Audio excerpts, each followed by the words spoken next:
What's up, YouTube? This is Too Raw for TV. All right, so before I get into this video, shout out to the brother Billy Drakes for the $5 donation via the Cash App. Salute to you, brother, for showing love to the channel. I truly appreciate it. From the bottom of my heart, man. Thank you guys for showing love, and that's why I come on here and I upload so many videos, man, because you guys show a lot of love through the monetary donations, through your comments. Don't always agree with me, but I guess at least you appreciate the effort. And that's all that counts. So shout out to Ticket TV. He did a video talking about this on his platform. Please subscribe to his channel, Ticket TV live streams at Ticket TV. He has other channels as well. So according to Legion Hoops on X/Twitter, and this came from a NBA writer named Eric Pincus, hope I pronounced it correctly, who's general manager of Sports Biz Class, I guess his website. He's reporting that from around the NBA circles, and I guess he's talking about the executives, this appears to be LeBron James's last season in Los Angeles, all right? That's the general consensus. And I don't think that's surprising at all, considering that you could just look at LeBron James's body language this season, and he seems generally miserable. I mean, you know, there's, what's the phrase you guys like to use now? Jimmy Butler and John Morant.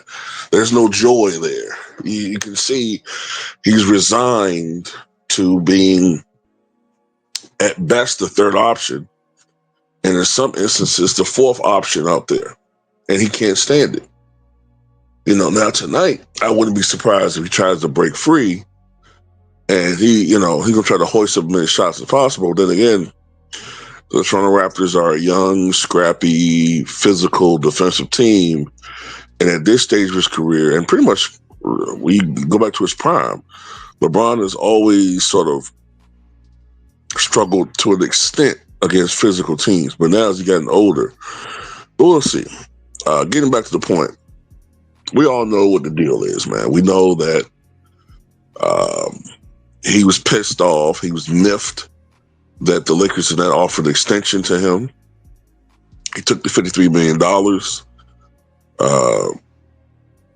because he's selfish like that. And people could say, well, it's his money, he can take it. And that's absolutely true. But you can't then take the money and then put out a statement vis-a-vis through Rich Paul saying that we're watching and monitoring the team to see how good they are. We're monitoring the team to see, whether or not they're successful without us. And then we'll, make plans to see, or for that point, if they're struggling, we have to make, basically insinuating, well, the team isn't doing well. We have to weigh our options as to whether or not we want a trade. It was just one of the biggest blunders in NBA history.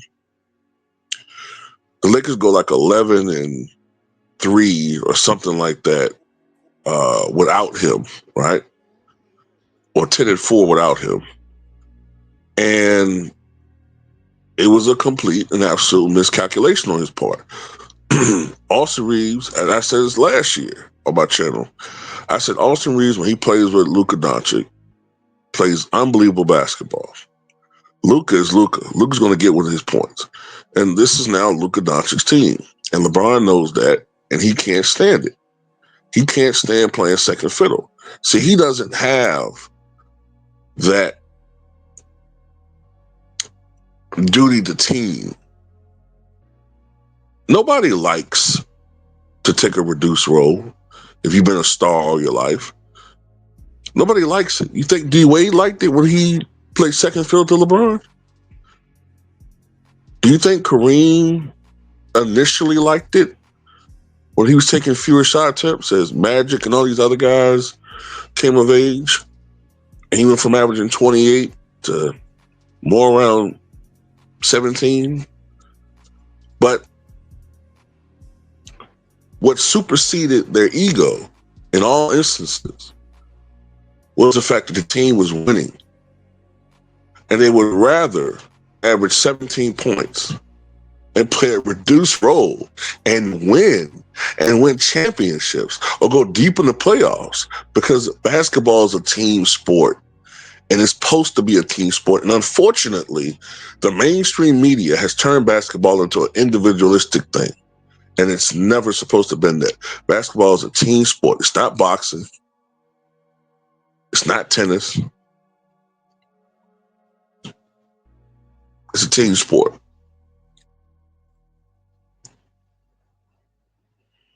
Those guys that I mentioned would gladly average 17 points or 20 points and win a championship rather than average 35 and lose in the first round every year.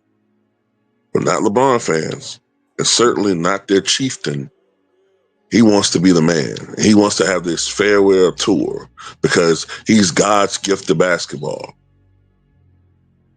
So what's more than likely going to happen, he's going to grin and bear it this year. Because I don't care if he does have a nice game tonight or whatever. This is Luka's team. That's not going to change. Okay? They can try to spin this narrative, whatever. It's not going to work. And at the end of the day, I think he's going to go elsewhere because he's too stubborn to retire. He's too damn stubborn. He's going to go somewhere else. I tend to think, as far as the teams are concerned,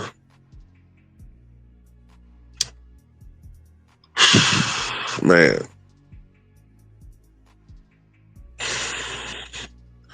Cleveland's out there. Now that Cleveland's sort of struggling now compared to last year, they're not going to win 60-some games.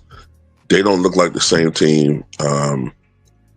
But then again, I don't know if Donovan Mitchell and LeBron James can coexist on the basketball court together. You know, honestly, I know Dallas is there, but now that Nico is gone and you essentially got Mark Cuban at the helm, he's not the owner, but, all of a sudden now Mark Cuban looks like basically their general manager.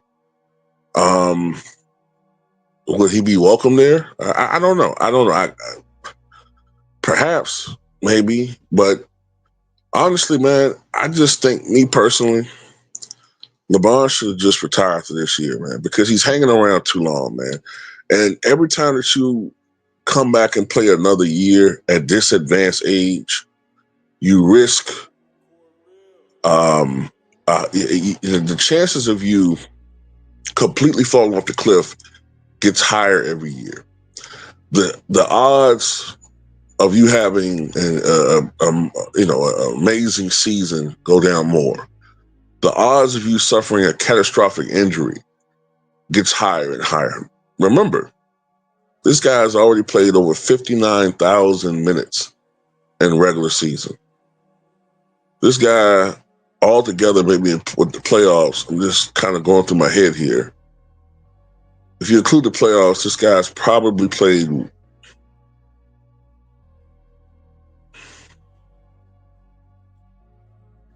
75,000 minutes, maybe? That's a lot of basketball, man. That's a lot of wear and tear on your body.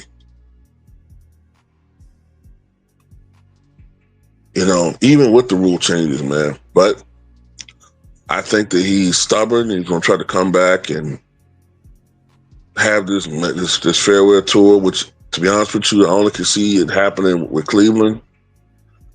And, I don't know, man. I just don't think this dude reads the room at all. But anyway, tell me what you guys think.